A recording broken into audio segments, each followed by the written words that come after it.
Assalamualaikum warahmatullahi wabarakatuh.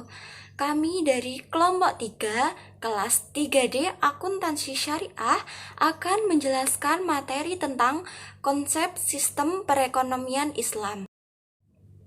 Adapun anggota kelompok 3 yaitu yang pertama Rahma Eka Ismawati NIM 205221137. Yang kedua ada Bilal Ahmad Zaki Ramadan NIM 205221140. Dan yang ketiga saya Michelle Rosdiana Eviani NIM 205221145. Dan yang keempat ada Aprilia Wulandari NIM 205221146. Di sini saya akan menjelaskan tentang sistem ekonomi Islam. Sistem ekonomi Islam merupakan suatu sistem negara untuk mengalokasikan sumber daya kepada berbagai warga negaranya, baik secara individu maupun organisasi yang berlandaskan pada ajaran dan nilai-nilai syariat Islam, yaitu yang bersumber pada Al-Quran, hadis, ijma, qiyas, atau sumber lainnya. Jadi, dalam sistem ekonomi Islam mengatur berbagai kegiatan ekonomi seperti jual beli, simpan pinjam, dan berbagai kegiatan ekonomi lainnya. Pada pelaksanaan kegiatan ekonomi Islam, semuanya harus sesuai dengan syariat Islam dan menghindari semuanya yang bersifat maisir, gharar, haram, zolim, ikhtikar, dan riba. Baik, untuk materi selanjutnya yaitu perbedaan sistem ekonomi Islam dengan sistem ekonomi konvensional yang terbagi menjadi beberapa, yaitu yang pertama pengertian. Pengertian dari sistem ekonomi Islam yaitu aktivitas ekonomi berdasarkan prinsip syariah Islam yang adil dan seimbang. Sedangkan sistem ekonomi konvensional yaitu aktivitas ekonomi berdasarkan kebebasan. Yang kedua yaitu tujuan. Tujuan dari sistem ekonomi Islam yaitu berorientasi dunia, akhirat, dan kesejahteraan umat.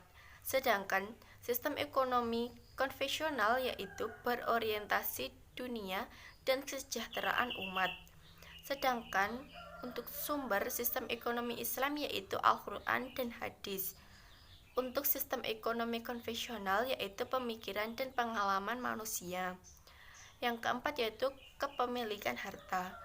Untuk sistem ekonomi Islam yaitu titipan Allah. Sedangkan sistem ekonomi konvensional yaitu milik pribadi. Yang kelima yaitu pengambilan keuntungan. Untuk sistem ekonomi Islam yaitu bagi hasil atau mudharabah. Untuk sistem ekonomi konvensional yaitu bunga. Dan yang terakhir yaitu hak harta. Untuk sistem ekonomi Islam yaitu zakat, infak, dan sedekah. Sedangkan sistem ekonomi konvensional tidak ada. Materi selanjutnya yaitu sumber hukum ekonomi Islam yang terbagi menjadi 3, yaitu yang pertama Al-Quran. Al-Quran ialah firman atau wahyu yang berasal dari Allah Subhanahu wa Ta'ala yang menjadi sumber pertama dan utama bagi ekonomi syariah. Yang kedua yaitu hadis. Hadis merupakan segala sesuatu yang disandarkan kepada Nabi Muhammad SAW dan merupakan sumber kedua setelah Al-Quran. Dan yang ketiga yaitu ijtihad. Ijtihad adalah mengerahkan kemampuan dalam memperoleh hukum syar'i yang bersifat amali melalui cara istinbat. Selanjutnya, saya akan menjelaskan tentang ciri-ciri sistem perekonomian Islam. Yang pertama yaitu adanya pengakuan terhadap hak individu, namun dibatasi agar tidak terjadi monopoli yang merugikan masyarakat umum. Yang kedua, adanya pengakuan akan hak umat atau umum, di mana hak umat lebih diutamakan dibandingkan hak lainnya. Ketiga, adanya keyakinan bahwa manusia hanya memegang amanah dari Allah yang Maha Kuasa. Segala kelimpahan harta yang dimiliki manusia ialah berasal dari Allah yang Maha Segalanya. Yang keempat, adanya konsep halal dan haram, di mana semua Produk barang dan jasa harus bebas dari unsur haram yang dilarang dalam Islam. Yang kelima, adanya sistem sedekah, yaitu distribusi kekayaan secara merata dari yang kaya kepada yang kurang mampu. Yang keenam, tidak memperbolehkan adanya bunga atau tambahan dari suatu pinjaman, sehingga hutang piutang hanya memperbolehkan konsep bagi hasil. Yang ketujuh, adanya larangan menimbun harta kepada umat Islam. Hal ini dianggap menghambat aliran harta dari yang kaya kepada yang miskin dan dianggap sebagai kejahatan yang besar. Pada pelaksanaannya, sistem ekonomi Islam mengedepankan prinsip-prinsip ekonomi yang bertujuan untuk mesejahterakan manusia. Adapun beberapa prinsip ekonomi Islam yaitu yang pertama, mencegah kesenjangan sosial. Dalam ekonomi Islam diutamakan untuk memberikan bantuan kepada orang lain yang membutuhkan. Meskipun tetap memperbolehkan kompetisi, hal ini bukan berarti mengesampingkan kepedulian terhadap orang lain dan lingkungan. Yang kedua, tidak bergantung kepada nasib atau keberuntungan.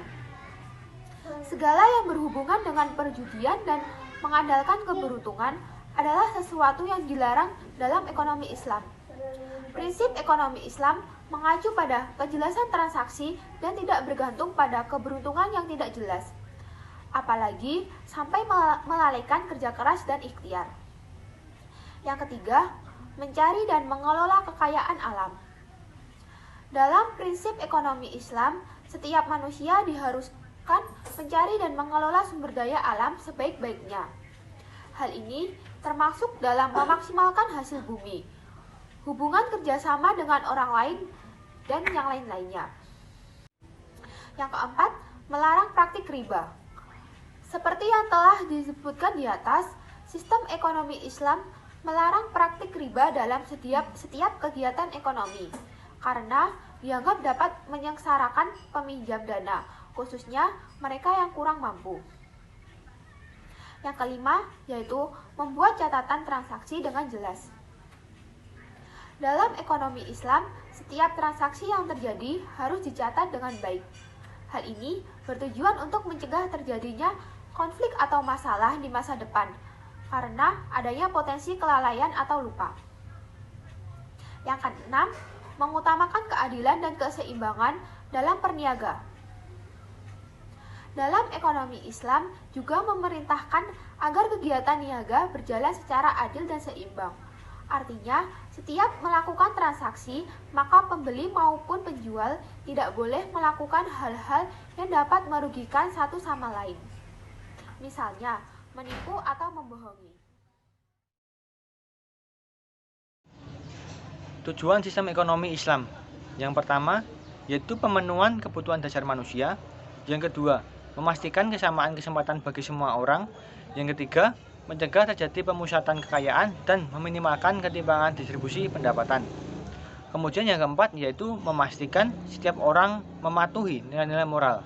Yang kelima, memastikan stabilitas dan pertumbuhan ekonomi. Kemudian negara-negara yang menganut sistem ekonomi Islam.